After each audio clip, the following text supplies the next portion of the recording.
Swarnandhra vision అమలుకు ఒక road map తయారు చేశాం.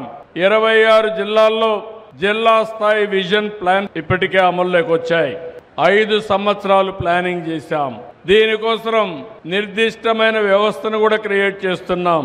686 మండల స్థాయి కార్యాచరణ ప్రణాళికలు తయారు చేశాం. అక్కడ కూడా మండల స్థాయిలో కూడా దీన్ని అమలు చేస్తున్నాం. దీన్ని కానీ మనం చేయగలిగితే ఎప్పటికప్పుడు ఎక్కడ ఎలాంటి సమస్యలు లేకుండా అన్ని ప్రాంతాలు అభివృద్ధి అయ్యే పరిస్థితి వస్తుంది.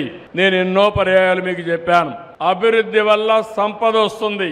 సంపద వల్ల రాష్ట్రానికి ఆదాయం పెరుగుతుంది. దీనివల్ల తలసరి ఆదాయం పెరుగుతుంది.